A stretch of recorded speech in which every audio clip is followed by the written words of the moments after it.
1757 সালে পলাশির যুদ্ধের পরে এদেশে রাজা, বাদশাহ আর নবাবদের অন্তিম প্রহর শুরু হয়ে গিয়েছিল। রবার্ট ক্লাইভ এসে জাঁকিয়ে বসলেন কলকাতায়। বাংলার নতুন রাজধানী কলকাতা। সিরাজ আগেই কলকাতার বেশিরভাগটাই ভেঙে চুরে তছনছ করে গিয়েছিলেন। ক্লাইভ তাই কলকাতাকে নতুন করে সাজানোর ব্যবস্থা করলেন। গড়ে উঠল ইউরোপীয়দের জন্য হোয়াইট টাউন আর দেশীয় প্রজাদের জন্য ব্ল্যাক টাউন। নেটিভদের মধ্যে শেঠ বসাকদের রমরমা তখন কলকাতায়। এছাড়া উমিচাঁদ, জগৎ শেঠ, ব্ল্যাক জমিদার গোবিন্দরাম মিত্রর মতো বিত্তবানেরা ইংরেজদের পরম বন্ধু। ঠিক সেই সময়ে কলকাতায় জন্ম নিল একদল নতুন গোষ্ঠী, কলিকাতার বাবু, যাদের হাতে ছিল প্রচুর টাকা। সেই অর্থে ছিল না কোনো দায়ভার। তাই দুই হাতে বিড়ালের বিয়ে হোক, বাইজির নাচ বা পায়রা ওড়ানো, সবেতে তাঁরা টাকা ওড়াতেন।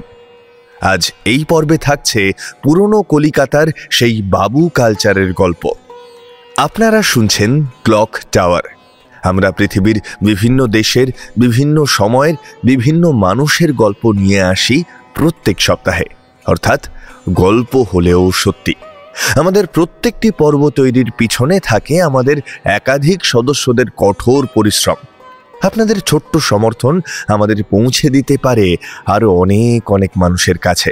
তাই লাইক করে সঙ্গে থাকুন আর অবশ্যই সাবস্ক্রাইব করে ফেলুন আমাদের চ্যানেলটি এক্ষুনি। যাই হোক, আমি শুরু করি আজকের গল্প।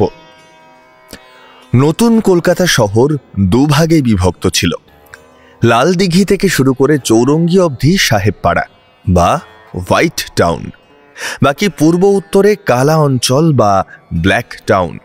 এই ব্ল্যাক টাউন সম্পর্কে প্রাইস লিখেছেন। ডক্টর রোনাল্ড মার্টিন বলছেন, ভারতের সব শহরের ত্রুটিগুলো জড়ো হয়েছে এখানে।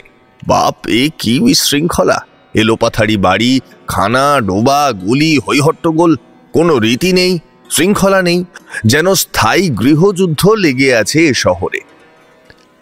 ব্ল্যাক টাউনে দারিদ্র ছিল নিরন্তর। কেউ সেখানে মারা গেলে শেয়াল আর শকুনি ছিল ভরসা। সমস্ত সময় মশার গুঞ্জন আর মশাদের তাড়াতে ধোঁয়া। শরীর খারাপের একমাত্র ঔষধ তাবিজ, অলিতে গলিতে জুয়া। তবে এই এত বিশৃঙ্খলার মধ্যে ব্ল্যাক টাউনেই জ্বলে উঠেছিল হাজার ঝাড়বাতির আলো। গড়ে ওঠে প্রাসাদ, অন্দরমহল, বৈঠকখানা, খাজিঞ্চিখানা, তোষাখানা, আবার বাইজি নাচ। এই ব্ল্যাক টাউনেই জন্ম নেয় কলকাতার অহংকার বাবু সম্প্রদায়। সপ্তগ্রাম একসময় ছিল প্রধান বাণিজ্য বন্দর। তবে সময়ের সাথে সপ্তগ্রাম তার নাব্যতা হারালো। তখন সেখানকার হিন্দু ব্যবসায়ীরা হুগলি পার হয়ে আরও দক্ষিণে সুতানুটিতে চলে এলো। সুতা আর কাপড় বিক্রি হতো এখানে। সুতানুটির হাট থেকেই ইউরোপীয় বণিকরা সুতো কিনে নিয়ে যেতেন। ইউরোপের বাজারে তখন এই সুতোর দারুণ চাহিদা। সুতানুটির আকাশে পয়সা উড়ছে, আর সেই অর্থের স্বাদ নিতেই এই অঞ্চলে জনসংখ্যা বাড়তে শুরু করে। শোভারাম বসাকের সুতোর হাটের তখন রমরমা অবস্থা। গোবিন্দপুর গ্রাম থেকে মুকুন্দরাম শেঠও চলে আসেন এই অঞ্চলে। শেঠদের আদিপুরুষ ছিলেন বৈষ্ণবচরণ শেঠ। গঙ্গাজলের ব্যবসা ছিল তাঁর। শিলমোহর করে এই গঙ্গাজলের পাত্র যেত দেশে বিদেশে। হোগলার বনে পড়ল কোপ। এই শেঠ বসাকদের আড়ালে কিন্তু জঙ্গল কাটা বাসিন্দেও বলতো অনেকে। আরও পরে শোভারাম বসাক কোম্পানির দালালি করেই বড়লোক হন। এভাবেই কলকাতার একটা আলাদা সম্প্রদায়ের সৃষ্টি হয়, বাবু। এঁরা একে অন্যের বিরুদ্ধে আর্থিক ক্ষমতা প্রদর্শনের প্রতিযোগিতায় লিপ্ত হতেন। এক বাবু যদি বাবা মায়ের শ্রাদ্ধে লক্ষ লক্ষ টাকা ব্যয় করেন, তো অপর বাবু নিজের বিড়ালের বিয়েতে লক্ষ টাকার বাজি পোড়ান। কলকাতার সঙ্গে বাবু কালচারের আত্মিকতাটা বোঝাতে চালু হয়েছিল ছড়া। ছড়াটি এই রকম: ধন্য হে কলিকাতা, ধন্য হে তুমি, যত কিছু নূতনের তুমি জন্মভূমি।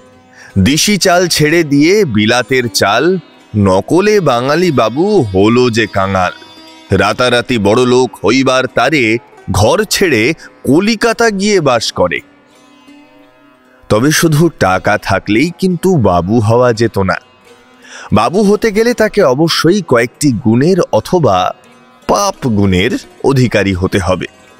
শিবনাথ শাস্ত্রী মহাশয় লিখেছেন, বাবু মহাশয়েরা দিনে ঘুমাইয়া, ঘড়ি ওড়াইয়া, বুলবুলির লড়াই দেখিয়া, সেতার, এসরাজ, বীণা প্রভৃতি বাজাইয়া, কবি, ফুল, আখড়াই, হাফ আখড়াই, পাঁচালি প্রভৃতি শুনিয়া রাত্রিকালে বারাঙ্গনা দিগের গৃহে গীত বাদ্য ও আমোদ প্রমোদ করিয়া কাল কাটাইত এবং খড়দহের ও ঘোষপাড়ার মেলা এবং মাহেশের স্নানযাত্রা প্রভৃতি সময়ে কলিকাতা হইতে বারাঙ্গনা দিগকে সঙ্গে লইয়া দলে দলে নৌকাযোগে আমোদ করিতে যাইত। নবকৃষ্ণের ক্ষেত্রেই সাক্ষাৎ বাবু কথাটির ব্যবহার হচ্ছিল। নবকৃষ্ণের আগে ও সমসাময়িক প্রচুর অর্থবান মানুষ থাকলেও তাদের নামের আগে বাবু শব্দটি যুক্ত হয়নি। সেকালের সেই বড়লোকদের নিয়ে একটি ছড়া প্রচলিত ছিল। বনমালী সরকারের বাড়ি, গোবিন্দ মিত্রের ছড়ি, নাক ধরের কড়ি, উমি চাঁদের দাড়ি। এ ছড়ার ভিন্ন পাঠও আছে। সেখানে বনমালী সরকারের জায়গায় মথুর সেনের বাড়ি আর গোবিন্দরাম মিত্রের জায়গায় নন্দরামের নাম উচ্চারিত হতো। নন্দরাম সেন ও গোবিন্দরাম দুজনেই ছিলেন ব্ল্যাক জমিদার। কলকাতার প্রথম ব্ল্যাক জমিদার হলেন নন্দরাম। একজন বেশ প্রতাপশালী ব্যক্তি ছিলেন নন্দরাম। যদিও নন্দরামের বিরুদ্ধে তহবিল তছরূপের দায় চাপিয়ে তাকে সরিয়ে জগৎ দাস নামে একজনকে এই পদ দেওয়া হয়। তবে আবার স্বমহিমায় ফিরে আসেন নন্দরাম। তবে একটা সময় নন্দরামকে ছাপিয়ে গিয়েছিলেন গোবিন্দরাম মিত্র। কুমোরটুলিতে বানালেন উঁচু বাড়ি আর সঙ্গে 165 ফুট উঁচু নবরত্নের মন্দির, যা 1727 সালে তৈরি হয়। তবে 1737 সালের ভয়ঙ্কর এক ঘূর্ণিঝড়ে ভেঙে যায় আর 1840 সালের ভূমিকম্পে সম্পূর্ণ গুঁড়িয়ে যায়। সাহেবরা এর নামকরণ করেছিল ব্ল্যাক প্যাগোডা। র্যালফ শেলডনের অধীনে নন্দরাম জমিদারি দেখাশুনো করতেন আর গোবিন্দরামের মাথার উপর ছিলেন হলওয়েল সাহেব। তহবিল তছরূপের দায়ে নন্দরাম আর গোবিন্দরাম দুজনকেই কোর্টে তোলা হয়েছিল। নন্দরামের হাজত বাস হয়, কিন্তু নিজের বুদ্ধির জোরে গোবিন্দরাম বেরিয়ে আসেন। কাউন্সিল গোবিন্দরামের কাছে হিসাব চাইল। গোবিন্দরাম খালি হাতে কাউন্সিলে হাজির। বুদ্ধি করে তিনি বললেন, হিসাব ছিল, কিন্তু 1737 সালের প্রবল ঝড়ে সব উড়ে গেছে। সাহেব, সেই ঝড়ে আপনাদের গির্জার চূড়া ভাঙল, আমার নবরত্ন মন্দিরের চূড়া ভাঙল। সামান্য কাগজে লেখা হিসাব কি আর থাকে? অগত্যা কাউন্সিল বিশ্বাস করল কথাটা। 1737-এর পর হিসাব চাইলে তিনি বলেন, সেই হিসাবও ছিল, তবে খাতাখানা উইয়ে কেটেছে। বনমালী সরকার পাটনার কমার্শিয়াল রেসিডেন্সির দেওয়ান থেকে উন্নীত হন ইস্ট ইন্ডিয়া কোম্পানির ডেপুটি ট্রেজারারে। টাকার কুমির কুমোরটুলিতে বানালেন রাজপ্রাসাদ। পৃথিবীর বিভিন্ন দেশের শৌখিন জিনিসে সেজে উঠল প্রাসাদ। জগৎ শেঠের আসল নাম ফতেহ চাঁদ। বাংলার নবাব ও দিল্লির সম্রাট ফারুক শায়ারকে অবধি ফতেহ চাঁদ নানাভাবে অর্থ সাহায্য করত। দিল্লির সম্রাট হয়ে ফারুক শায়ার তাই বিপুল উপঢৌকন দেন ফতেহ চাঁদকে।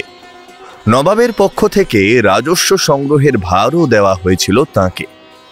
এরপর আছেন নকুধর, আসল নাম লক্ষ্মীকান্ত ধর। কলকাতার পোস্তার কাছে নকুধরের রাজ্যপাট। বিপদে পড়লে কোম্পানি অবধি হাত পাতত নকুধরের কাছে। রবার্ট ক্লাইভকে অবধি তখনকার দিনে 9 লক্ষ টাকা ধার দিয়েছিলেন, বিনিময়ে পেয়েছেনও প্রচুর। এই নকুধরের মতো ধনকুবের তখন কলকাতায় আর কেউ ছিল কিনা সন্দেহ। এরা সবাই ধনকুবের হলেও বাবুয়ানি কিন্তু প্রকৃতপক্ষে শুরু করেন নবকৃষ্ণ। পলাশীর যুদ্ধ জয়ের আনন্দকে ভাগ করে নিতে নায়েব নবকৃষ্ণ নিজের শোভাবাজারের বাড়িতে প্রচলন করলেন দুর্গা পূজার। এ পোড়া দেশে ইংরেজদের আনন্দ উৎসব করার মতো উপকরণ কিছুই ছিল না। নবকৃষ্ণ ইংরেজ ভজনার মুখ্য উদ্দেশ্য নিয়ে জাঁকজমক করে শুরু করলেন দুর্গাপুজো।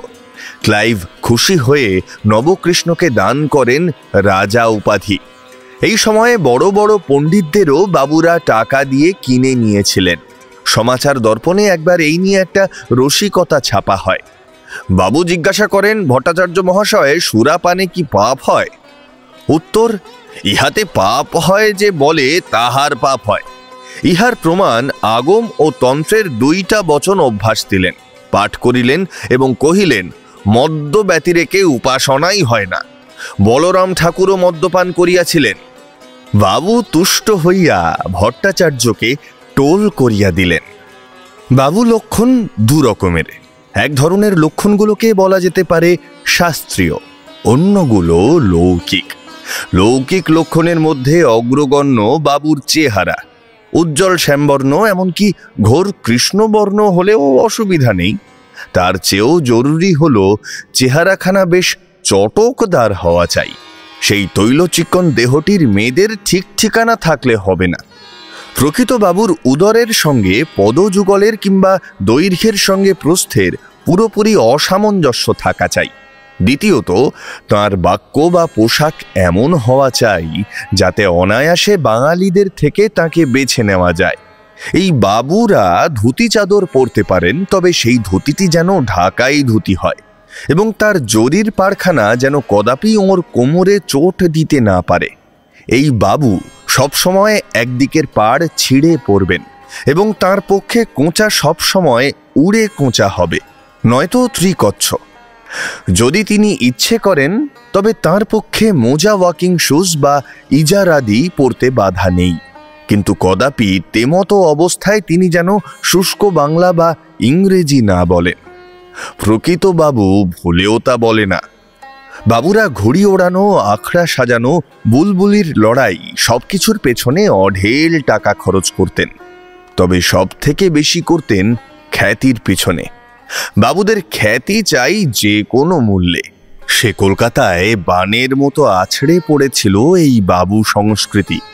অন্যতম ছিলেন রায় মেয়ে মহারাজ রাজবল্লভ, ছিলেন চড়কডাঙ্গা এখনকার নতুন বাজারের কাছে মহারাজ নন্দকুমারের ছেলে রাজা গুরুদাস, ছিলেন পাথুরে ঘাটায় মল্লিক আর ঠাকুর, বড় বাজারে গৌরী সেন, সিমলাতে রামদুলাল দে, কুমোরটুলিতে মিত্ররা, শ্যামবাজারে দেওয়ান কৃষ্ণরাম বসু প্রতিষ্ঠা করেন বসু বংশ, কলুটোলায় মতিলাল শীলের প্রতিষ্ঠিত শীল বংশ, ঠনঠনিয়ায় ঘোষ, দর্জিপাড়ায় মিত্র, জানবাজারে প্রীতরাম মাড় বা রানী রাসমণির বংশ। তবে তখনকার কলকাতায় বাবু তকমা কিন্তু পেয়েছিলেন মাত্র 8 জন। এই 8 বাবুই শাসন করতেন কলকাতা। এদের শিরোমণি রামতনু দত্ত। লোকে বলতো, বাবু তো বাবু, তনু বাবু। এছাড়া ছিলেন নীলমণি হালদার, গোকুলচন্দ্র মিত্র, রাজা নবকৃষ্ণের ছেলে রাজা রাজকৃষ্ণ, কালীপ্রসন্ন সিংহের পূর্বপুরুষ ছাতু সিংহ, ঠাকুর বংশের পূর্বপুরুষ দর্পনারায়ণ ঠাকুর, নকুধরের দৌহিত্র সুখময় রায় আর চোরবাগানের মিত্র। 1827 সাল নাগাদ চুঁচুড়ার প্রাণকৃষ্ণ হালদার একটা অদ্ভুত কাণ্ড করে বসলেন। তিনি চিনসুরাতে বসে কোম্পানির কাগজে চুরুট ধরালেন। দেখতে দেখতে খ্যাতি রটে গেল। প্রাণকৃষ্ণ হলেন নবম বাবু। কাগজে বিজ্ঞাপন দিয়ে সমস্ত কলকাতাকে ধর্ম নির্বিশেষে নিমন্ত্রণ করলেন তাঁর দুর্গাপুজোতে। অবশেষে জালিয়াতির অপরাধে তাঁর কারাবাস হয়। তবে এই বাবু কালচার কিন্তু খুব বেশি দিন ছিল না কলকাতায়। মাত্র 100 বছরের মধ্যে বাবু কালচারের অধোগতি স্পষ্ট হয়ে ওঠে। ক্রমে ক্রমে তাদের খ্যাতি ও টাকা কমতে থাকে। অন্যদিকে শরিকি মামলা, মকদ্দমা ইত্যাদি মিলিয়ে বাবুদের জৌলুস কমতে খুব বেশি সময় লাগেনি। শুধু কলকাতার বুকে আজও রয়ে গিয়েছে তাদের স্মৃতিটুকু। কেমন লাগলো আজকের পর্ব অবশ্যই জানান কমেন্টে। আমাদের প্রত্যেক পর্ব তৈরির পিছনে থাকে আমাদের একাধিক সদস্যদের পরিশ্রম। আপনার ছোট্ট একটি লাইক সেই পরিশ্রমকে দিতে পারে অনেক ভালোবাসা।